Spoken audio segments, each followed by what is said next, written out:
दोस्तों, ईश्वर का प्रेम कौन नहीं चाहता, लेकिन ईश्वर सभी को अपना प्रेम अलग अलग रूपों में देते रहते हैं। किसी को जीवन में अपार दुख मिलता है तो किसी का जीवन मिला जुला रहता है। लेकिन एक आम मानव के साथ जब भी बुरा होता है तो एक बार वह अवश्य ये सोचता है कि पता नहीं उसे ईश्वर प्रेम करते हैं या नहीं। तो हेलो दोस्तों, हमारे इस चैनल पे भरोसा करने के लिए शुक्रिया।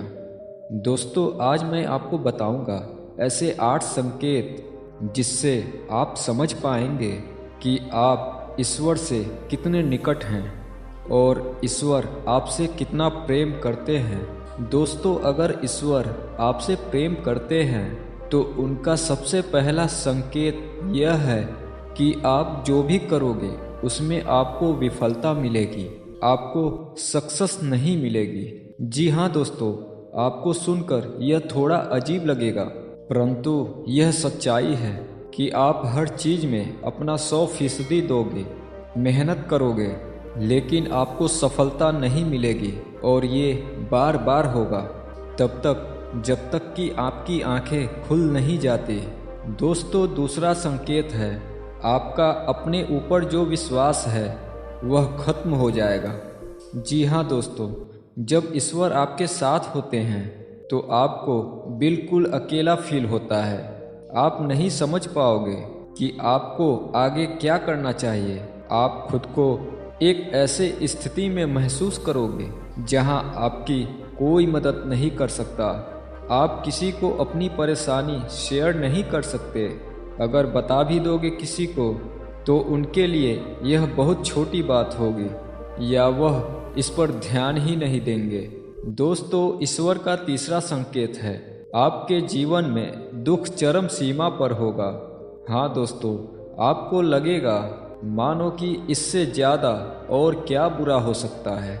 आप दुख की चरम सीमा को महसूस कर लेंगे।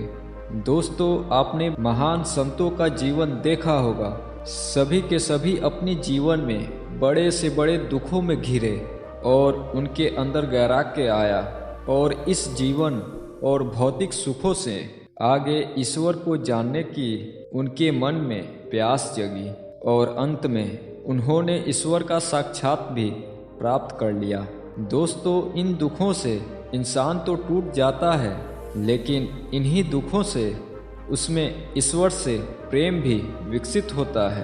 वह यह समझ जाता है कि संसार में सारे सुख नहीं हैं, कुछ ऐसा है जो इस संसार से बिल्कुल परे है और वह शायद ईश्वर ही है। दोस्तों, ईश्वर हमें सबसे पहले हारना सिखाते हैं, क्योंकि जब तक आप हार को हार नहीं समझेंगे आप जीत को भी नहीं समझ सकते। दोस्तों, चौथा जो संकेत है वह है जब आपकी सारी उम्मीदें टूट जाएंगी तब आपके भीतर एक खोज शुरू होगी, यानी अंदर की आपके भीतर की खोज शुरू होगी। इससे आप खुद को ही परखोगे, अपने कमियों और खामियों के जड़ तक जाने का प्रयास करोगे। आपने जीवन में जो कुछ भी खो दिया है या जिसमें भी विफल हुए हो, आप उसका कारण ढूंढोगे, आप खुद से सवाल करोगे। दोस्तों, यही वो वक्त होता है जब आप खुद से अपनी अंतर आत्मा से जुड़ने लगते हो, तब आपकी क्षमताओं में एक नया बदलाव आने लगता है। दोस्तों, पांचवा संकेत है आपके जीवन में, आपके चरित्र में बदलाव होगा। दोस्तों, जब आप खुद से जुड़ने लगते हो तब आप खुद को और अपनी खामियों को समझने भी लगते हो। इससे आप खुद को बदलना और अपने आप को तराशना शुरू कर देते हो। आप पहले से अधिक शांत, स्थिर और चीज़ों को गहराई से देखने वाला बनने लगते हो। दोस्तों, जब भी हम ईश्वर के रास्ते में जाते हैं तो सबसे पहले हमारे अंदर परिवर्तन लेकर आता है ताकि हम उसकी भाषा को समझ सकें। दोस्तों, जब तक कि हम ईश्वर के गुणों को नहीं समझ सकेंगे तब तक हम ईश्वर और उसके प्रेम को भी नहीं समझ सकेंगे। इसलिए ईश्वर हमारे अंदर बदलाव लाते हैं हमें उनकी भाषा को समझना सिखाते हैं, चाहे वो दुख हो या किसी भी जरिए से। छठा संकेत है, आप किसी भी चीज में हार जीत का अनुभव नहीं करेंगे। दोस्तों, यह वो वक्त होगा जब आप बदल चुके हैं, आपके अंदर बदलाव आ रहा है। अब आपका नजरिया जीवन के प्रति बदलता जाएगा, जिससे बाहर घट रही घटनाओं का असर भी आपके ऊपर बहुत कम होगा।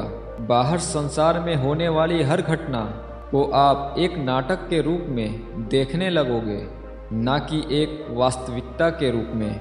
आपके अंदर साक्षी भाव आ जाएगा। दोस्तों, सातवां संकेत है, जब आपको यह महसूस होने लगेगा कि आप ईश्वर के बहुत निकट हो, तभी आपको सबसे बड़ा झटका लगेगा।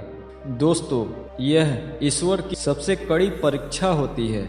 यह आपके विश्वास, आपके बुद्धि, हर चीज तौली जाएगी। जो कुछ भी आपने अभी तक अपनी यात्रा और साधना के द्वारा सीखी है, इस वक्त आपके जीवन में ऐसी ऐसी परेशानियां, दुख आदि ऐसो आराम आ जाएगा कि आपको वाकई लगेगा कि ईश्वर तो कुछ भी नहीं है, वह केवल एक झूठ है, एक छलावा है। यह समय सबसे अधिक धैर्य का होता है। अगर आप इस समय अपने पद से विचलित नहीं हुए, तो आठवें संकेत के रूप में ईश्वर या तो खुद आपके समक्ष प्रस्तुत हो जाते हैं, फिर चाहे वह किसी भी रूप में हो। दोस्तों, यह आठवां संकेत ऐसा होता है जिसे शब्दों में व्यक्त नहीं किया जा सकता।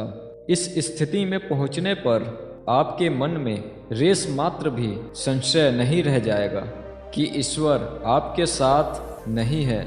आपको हर पल ईश्वर का और आपके उनके साथ होने का एहसास होगा।